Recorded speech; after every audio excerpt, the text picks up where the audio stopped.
actor y guitarrista de la banda por ahí más famosa en Inglaterra en ese momento. Empezaron con su álbum debut en el 94 y a partir de ahí batieron récords de venta en muy poco tiempo. Estamos aquí con Noel Gallagher. How are you? I'm fine. How's everything? Everything's pretty cool, actually. How are you? Fine, thank you.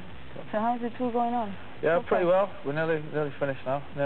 We've got to think about three more dates to go, and then we've got a week off. Someone's going on a holiday, and then... I know, yeah, you have a lot of dates coming up. Yeah, and then we're out to Japan, Hong Kong, Australia, New Zealand, and then to York. Far away from home. Do you miss home? Yeah. Yeah. Yeah? I mean, I like being on the road. Generally it's okay, but you get homesick a bit. But you know, it's your job, it's what you got to do, so you just got to do it, don't you? You miss home, and we were just talking about football. Do you miss football too? Yeah. We're here in the United States. Not that much. I know there's not much football, I know, but no, I just miss being at home. I mean, I'm generally quite a lazy person. See, I don't really like working, so I just miss being sat at home on the couch all day with the remote control turning the telly over. What's the best about being on tour? Just playing, maybe. Playing, yeah. Well, the best part is the show. The parts leading up to the show and the parts after the show are generally, you know, you do a sound check and then you sit around an hotel room watching television, which can be quite boring. And then you do the show, which is pretty exciting, and then you sort of spend the rest of the night drinking in a dressing room, just talking nonsense to other people, which can be quite boring as well. So now, when you go back to your country, you don't live in Manchester anymore? No, I live in I live in various places. I live in London, and then I've got somewhere else outside London. So you know that Morrissey said a long time ago that Manchester has a lot to answer for. Yeah. What do you mean? Manchester so much to answer for.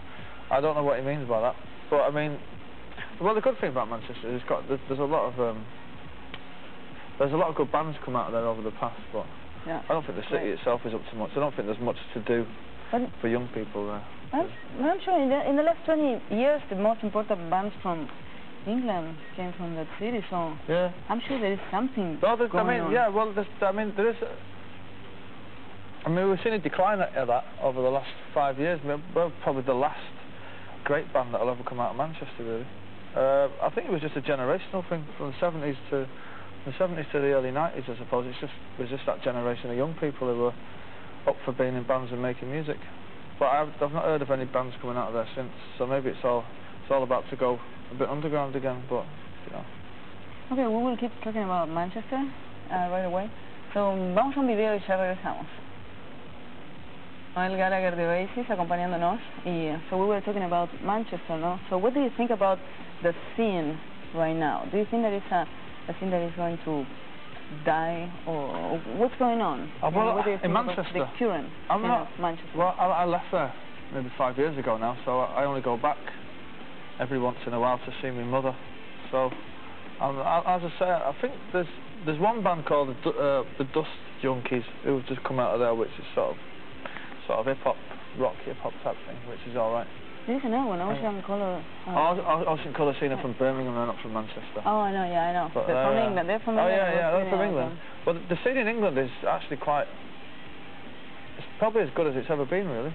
In England, we've got the Verve from Radiohead, and you know, there's a band called Travis. I don't know if you've heard of Travis, but yeah, you're working with them. Yeah, well, we've just done a tour with them, and of course the Prodigy and the Chemical Brothers and all that. So the music scene in England is pretty happening at the moment, and of course there's us.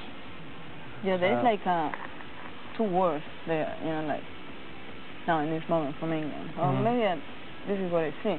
Oasis, and then all the electronica, drum and bass, jungle scene. Yeah. You know, do you see them in the future like coming together? Oh, I'm sorry. I mean, Spice Girls. Oh, the Spice. Well, I've just done a track with it's just been out in England with Goldie. Yeah. So, and I've worked with the Chemical Brothers. So I mean, I've been collaborating with them type of people for a while now. But I can't see me ever incorporating that sound into my music. I mean, I'm into rock and roll too much. You know what I mean? I don't really consider myself to be a dance. I don't really know enough about the culture, really, to tell you the truth. I must stick to playing my guitar. Yeah, by the way, I want to say, you know, Setting Sun was a great song. Thank you very much. Incredible, great song how did it come out? What happened? You know, how was it? Well, we have a festival in England called Glastonbury Festival. Yeah. And if anybody's never been, you should. If you ever go there, you've got to go in. It's in June. Yeah. It's fantastic. Really And awesome. anyway, we were backstage with Tom and Ed from the Chemical Brothers, and we were just having a drink, and I happened to mention that somebody was singing on one of their tracks, and I'd heard it on the radio, and I didn't think the singing was much good. So I said to him, "Oh, you don't want to have that idiot singing on your records anymore." And they said, "Well, why do you know anybody better?" So I said, "Well, me." And so they sent me a tape about a year later, and I just wrote the lyrics down, went to the studio and done it. Purely by, well, it's mad, you know, my big mouth getting me into the work. Yeah, that was a great song. So we will keep talking right now. So vamos a los comerciales y ya regresamos. This is kind of important to your mind, like New Order. I like New Order very much. Yeah, Blue Monday, top tune, but they don't do anything, and I think they split up now, don't they? Okay. I think they split up. Yeah. The Smiths.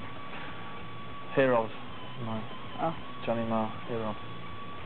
Do you have you ever thought, or do you have plans to now that you said Johnny Marr, to work or to have collaborations? Yeah. With him or I'd like one to. of your picks? I'd definitely like. If I could pick two people who I'd like to work with, it would probably be Johnny Marr and Paul Weller. Yeah. Definitely. Because I mean, they were two. When I was growing up, Johnny Marr was what. I mean, he made me want to be a songwriter, and the Jam with Paul Weller was one of my favourite groups of all time. And I know them both as people as well, and they're really nice. You know, they're really nice people. Paul Weller's a bit mad, but he's all right. You know, and Johnny's really cool. But yeah, they were definite big influences on my guitar playing. Definitely. Yeah, I remember the first thing I read about Oasis was when he gave you a guitar. Yeah. That was a great thing. I remember like. Oh no, totally. It was during we were recording the first album. He gave me one of his Les Pauls, which happened to belong to Pete Townsend as well from The Who. So I've got that at home. Yeah. So Be Here Now. You know, the latest album from Oasis. Were you quoting the John Lennon? Yeah. I was reading. It's like a kind of a spiritual meaning. Well, Be Here Now, yeah, it's something to do with meditation or something. Somebody told me afterwards. Yeah, something to do with philosophy. But I wasn't taking it from that. I was reading an interview with John Lennon, and they asked him what he thought the message of rock and roll was, and he said that he thought the message was to be here now. So I was reading that, and I thought that sounds like a good title for an album. So I wrote it down, and we needed a title for the album, and that was it. Like, sort of enjoy the moment. So is the Oasis really enjoying the moment right now? Yeah, I am. Huh? I am. I can't speak for anybody else in the band, but I am having I'm having a brilliant time. Okay, let's keep talking about the album. So we'll be right back.